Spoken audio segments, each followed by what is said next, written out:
నమస్కారం LK news కి స్వాగతం. పంచాయతీ వ్యవస్థలను నిర్వీర్యం చేశారు, స్థానిక సంస్థల అధికారాలను లాగేసుకున్నారు. మచిలీపట్నం నియోజకవర్గం అభివృద్ధి, సంక్షేమం కూటమితోనే సాధ్యం. తెలుగుదేశం పార్టీ తెలుగు రైతు రాష్ట్ర అధికార ప్రతినిధి, కృష్ణా జిల్లా గ్రంథాలయ సంస్థ మాజీ చైర్మన్ గొర్రెపాటి గోపీచంద్ నియోజకవర్గం టీడీపీ కార్యాలయంలో శనివారం పాత్రికేయుల సమావేశం నిర్వహించారు. వైసీపీ పాలనలో ప్రజలకు మంచినీరు కూడా అందించలేని దౌర్భాగ్య స్థితిలో పాలకులు, అధికారులు ఉండటం సిగ్గుచేటు అన్నారు.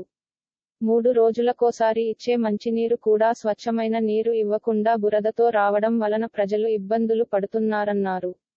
వైసీపీ పాలనలో పంచాయతీ వ్యవస్థలను నిర్వీర్యం చేసి పంచాయతీల అభివృద్ధి, సంక్షేమాన్ని అడ్డుకున్నారని మండిపడ్డారు.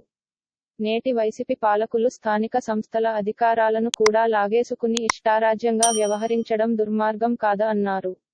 నేటి వైసీపీ ప్రభుత్వంలో ముఖ్యంగా యువత జీవితాలు చీకటిమయమయ్యాయన్నారు.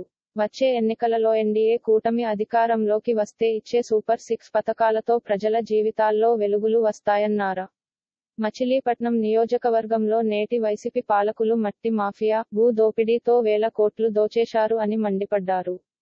ఈ కార్యక్రమంలో జనసేన పార్టీ మచిలీపట్నం నగర కార్పొరేషన్ అధ్యక్షుడు గడ్డం రాజు, తెలుగుదేశం పార్టీ మచిలీపట్నం నగర కార్పొరేషన్ ప్రధాన కార్యదర్శి పిప్పళ్ల వెంకట కాంతారావు, తెలుగుదేశం పార్టీ కృష్ణా జిల్లా ప్రచార కార్యదర్శి ఫణికుమార్, జనసేన నాయకుడు దేవనూరి వీరబాబు తదితరులు పాల్గొన్నారు. మచిలీపట్నంలో వైసీపీకి బిగ్ షాక్. టీడీపీలో చేరిన వైసీపీ సీనియర్ నాయకులు కండువా కప్పి స్వాగతించిన మాజీ మంత్రి కొల్లు రవీంద్ర. వైసీపీ ఎమ్మెల్యే పేర్ని నాని అతని కుమారుడి పేర్ని కిట్టు, నియంత పోకడలకు విసిగిపోయి పలువురు వైఎస్ఆర్ నాయకులు తెలుగుదేశం పార్టీలోకి క్యూ కడుతున్నారు. శనివారం సాయంత్రం 3వ డివిజన్ వలందపాలెం పెయింటర్ కాలనీలో వైసీపీ నుంచి పెద్ద ఎత్తున నాయకులు, కార్యకర్తలు, తెదేపా జనసేన బీజేపీ ఉమ్మడి ఎమ్మెల్యే అభ్యర్థి కొల్లు రవీంద్ర సమక్షంలో పలువురు టీడీపీలో చేరారు. చిన్నం సురేష్ ఆధ్వర్యంలో మచిలీపట్నం 3వ డివిజన్ వలందపాలెంకు చెందిన వైసీపీ నాయకులు తోట మనోజ్, మరగని బుడి, జొన్నలగడ్డ మణికంఠ, పెద్ది వెంకట్, బొర్రా పుల్లాపురావు, మరగాని గణేష్, మారగని మనోహర్, మర్రిద్ లోకేష్, రామకృష్ణ, బాలు, వంశీ, మారగాని అక్కి, మనో కృష్ణ, నవీన్, మహేష్ ను ఆహ్వానించి పార్టీ కండువాలు కప్పుతూ గౌరవంగా టీడీపీ పార్టీలోనికి సాదరంగా ఆహ్వానించారు.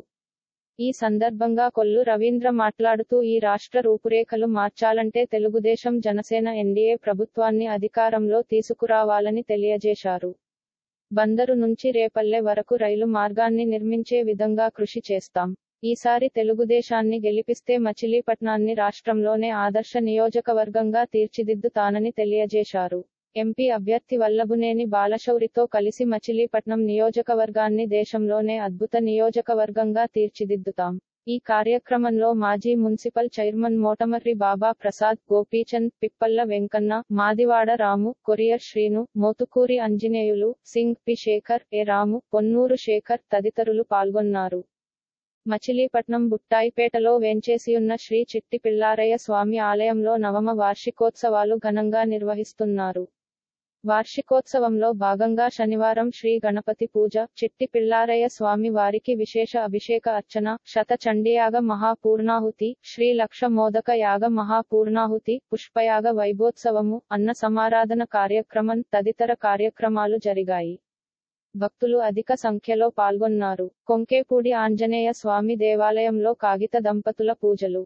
పెడన మండలం కొంకేపూడి గ్రామంలో నూతనంగా ప్రారంభోత్సవం జరిగిన ఆంజనేయ స్వామి దేవాలయంలో ఉమ్మడి అభ్యర్థి కాగిత కృష్ణ ప్రసాద్ శిరీష దంపతులు ప్రత్యేక పూజలు నిర్వహించారు. ఈ కార్యక్రమంలో జడ్పీటీసీ అర్జా వెంకట్ నగేష్, మండల టీడీపీ అధ్యక్షుడు శలపాటి వీరప్రసాద్, తెలుగు యువత నాయకుడు బడుగు వంశీ తదితరులు పాల్గొన్నారు.